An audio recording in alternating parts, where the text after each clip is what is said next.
Hi, and welcome to a special art history episode of Instavision. Well, it's more than just art history. It's all about art and inspiration and all sorts of stuff. My guest today is Camille Paglia. She is University Professor of Arts and Media Studies at the University of Arts in Philadelphia. She's a well-known commentator on many topics, but her new book is Glittering Images, A Journey Through Art from Egypt to Star Wars.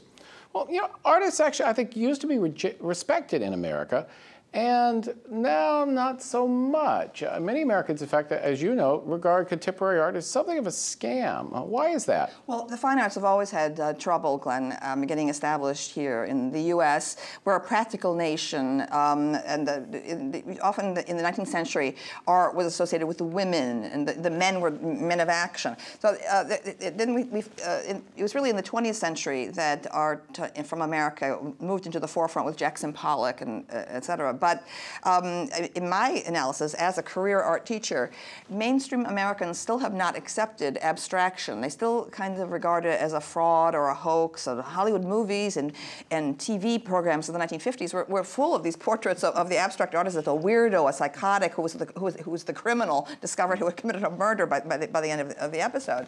I'm a great listener to talk radio. I felt that there's a need of outreach to the two mainstream conservatives who many of whom are Protestant. That's a religious tradition that doesn't have a heavy, doesn't have any kind of imagery that was part of the Protestant Reformation to reject the pagan idolatry of these statues and stained glass windows of the medieval period. Iconography is not a big deal in Protestantism generally. No, but Catholicism, particularly from Southern Europe, and as was transported to Mexico and to South America, is image heavy. So my visual sensibility was honed by looking at the stained glass windows and statues of saints in my baptismal church in upstate New York. So I'm trying to reach, in particular, homeschooling moms, to give them a kind of handbook to introduce art to their children. Now, you know, one thing you hear a lot from conservatives on talk radio is that on the one hand, there's a lot of frustration. Well, we don't have any power in the culture. We don't control the culture. The culture is controlled by a bunch of liberals.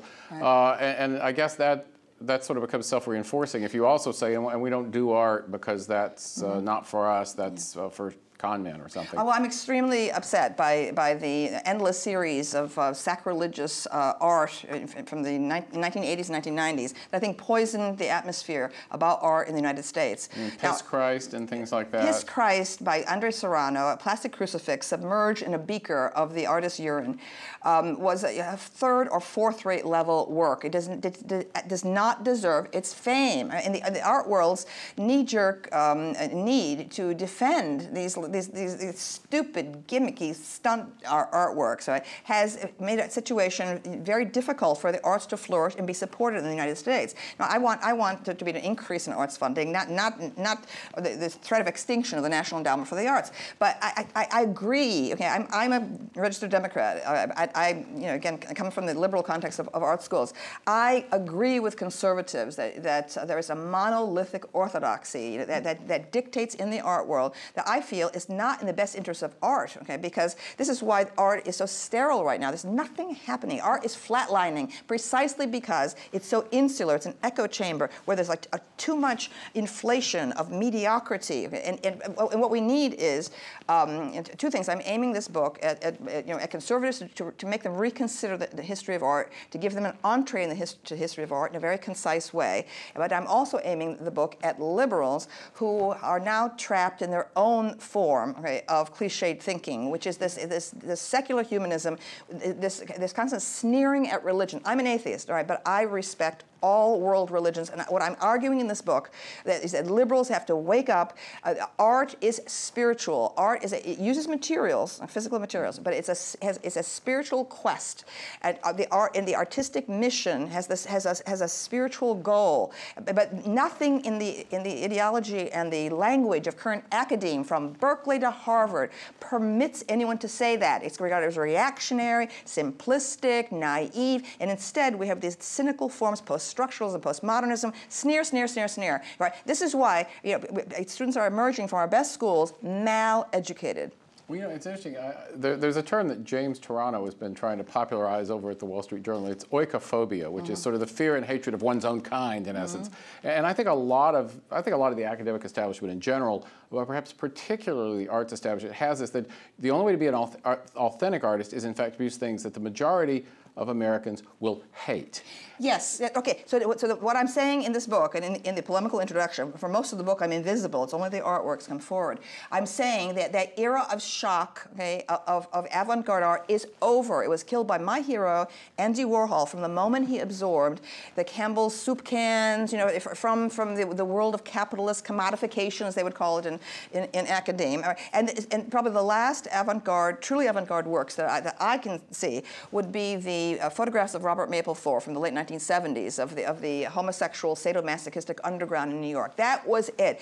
Since then, it's just a bunch of mediocrities rehearsing these great gestures of rebellion that once cost you. Okay, right. That the nature of avant-garde art is to cost you personally. Okay, in the 19th century, you risked poverty and defamation and exclusion, ostracism. Today, okay, you do a work of shock art, and what happens? You're written up in the New York Times. You get a grant from the NEA. You get a job at Berkeley. Okay, it's an outrage. It's a fraud. It has to stop.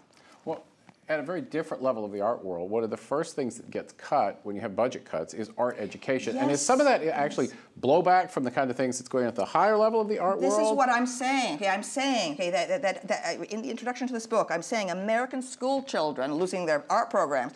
American school children are paying the price for the art world's delusional sense of entitlement. Exactly. Okay, that's exactly what's happening. Now, here's the problem. The way art is taught in primary schools is like do it yourself. They give you to express your inner creativity. It's like that's from John Dewey. This is not. We need to get art history, actual introduction to great artists and great art into the primary schools at every level. All like this. It's propagating traditional Western culture when you're teaching people art history. Yes, but art history has always been excluded, okay, from the curriculum in the United States. It's not part of our culture, whereas in Europe, Europe is very heavy with it, with almost too much so with its artistic bequest. So there you do have art history at the primary level. Not here. It never has been here. Okay? So this book is my first step to try to create this revolution, to get true objective study of art history into schools. Now, but there's two problems. Okay, number one, a lot of religious art, okay, is some of our most important art. Okay, and therefore you're going to get resistance from the left, okay, about teaching religion, Christian doctrine in the classroom. And on the other hand, a lot of the greatest art since Greek antiquity consists of nudes, okay, nude males and nude females. So there's going to be resistance on some level from conservatives. I still think that it's possible to strike a middle ground. Wasn't it Penn where they had the female professor who objected to teaching in a classroom that had the Goya painting? Exactly right. Okay. Yes, Pennsylvania State University. It was I believe in the late 1980s, early 90s. Penn State should have had other sexual worries. And there was it was an English class that happened to be scheduled in the art building where for 40 years had hung Goya's Naked Maha. And you have this Philistine, okay, full of her feminist ideology, who couldn't deal, okay, with a naked Maha. She complained that the people in the class were looking at it rather than her. Now I wonder why. Well, so the book is 29 essays on works of art as various as the Charioteer at Delphi and George Lucas's Revenge of the Sith. How did you choose? Well, my original plan was never to include George Lucas. It happened that I was looking for strong contemporary art to end the book with, and I couldn't find any examples of it. All I saw was good work that reminded me of 10 other prior examples of art from the last 200 years, which convinced me of just what a wasteland the current art scene is. I'm talking internationally. So I was watching TV and the Star Wars films again and again and again being shown on a cable TV channel, and I became obsessed with this great finale of Revenge of the Sith from 2005, film that George Lucas directed, and it's the last film made in the Star Wars series, but it narratively belongs in the middle. And I thought, my goodness, this is so powerful. This is like grand opera. It's like landscape painting from Romanticism. It's like apocalyptic destruction of industrial culture and politics. Everything going with this unbelievable dance theater of the longest duel ever filmed in movies. It's passionate engagement, on a lava river between these two men. Right? So I became overwhelmed. And so I'm saying, okay, and I will defend this, to the death, is that this long finale of Revenge of the Sith is the most powerful and the most significant work of art in any genre, including literature, in the last 30 years. I'm sure George Lucas will be happy to hear that. Well, yeah. Well, you see, I don't think. Did you get any blowback on that? Yes, people already complaining, Jar Jar Binks, this, that, and the other. It's so all these trivial. Please, okay, you can't just like pull out. You could go to like the greatest novels and the greatest plays, of the past and find things you don't like in them. Good Lord, the deficiencies in George Lucas's oeuvre. Okay, you maybe like what 5%. Even if you said 10%, you're still dealing with this man's a genius, and he's not getting the kinds of attention, simply because of his commercial success, which is overwhelming. Also, he's very reclusive. He doesn't, give interviews, and also he's associated with having turned Hollywood, like Steven Spielberg, toward children's entertainment, toward the blockbuster. He's thought to be simply a purveyor of kids' toys, and an unbelievable agreement with Lego. Okay, when they dominate the world with these Lego sets, priced in astronomical fees and so on. So I think that people have to just get past all that and really look at the fact that George Lucas is a world figure who has penetrated the imagination of young people, not really 3 generations now, all over the world. Well, when archaeologists dig up the ruins of our society in 10,000 years, there will be a lot of George Lucas action figures among the rubble, won't there? Yes, that's absolutely. All right, final question. You've said elsewhere that you are voting for Green Party candidate Jill Stein, who I actually interviewed, rather than Barack Obama. How come? Well, I supported Barack Obama in 2008. I contributed to his campaign. I was very excited about him. I thought he was a moderate. I thought that his election would promote racial healing in the country. It would be a tremendous transformation of attitudes. And instead, there's been one thing after another. Not least, I consider him one of the most now racially divisive and polarizing figures ever. Okay, I think it's going to take years to undo the damage he's done to relations between the races. But beyond that, I'm just sick and tired of the endless war. Okay, I was in favor of bombing the hell out of the Afghanistan mountains after 9/11, but I would never have agreed to this land war in Afghanistan, this endless land war, as well as things like the Libyan incursion, okay, that Obama appears to have been pushed into by these women like Hillary Clinton and Samantha Power. Right? The chaos of the foreign policy, the bowing to foreign leaders,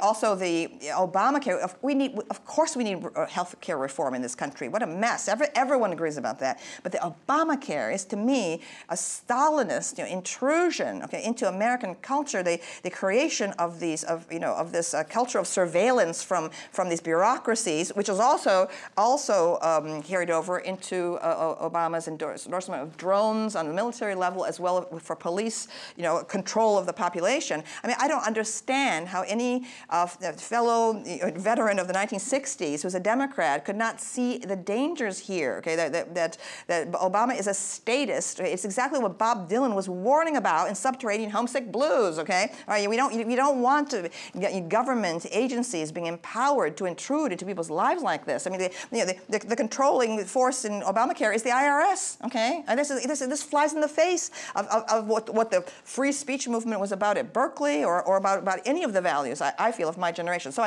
I feel that the Democratic Party needs to be shattered and remade, and to recover its true progressive roots. I don't regard this, I don't see progressives. Okay, all I see is white upper middle class liberals who speak in this unctuous way about the needs of the poor. They have no connection whatever with the working class. Okay, it's the professional class gone amok, and that's why they don't notice what a bureaucratic nightmare Obamacare is. Yeah, that's Joel Kutkin talks about the gentry liberals taking over, and I think that's exactly right. Yes, yes. Well, thank you for taking the time to talk with us here. Thank you for the invitation, Glenn. Thank you. And the book is Glittering Images, A Journey Through Art from Egypt to Star Wars, and it's Camille Paglia, who's a university professor of arts and media studies at the University of Arts in Philadelphia. Thanks so much to you for tuning in. We'll be back next week. In the meantime, have fun on the internet. Thanks.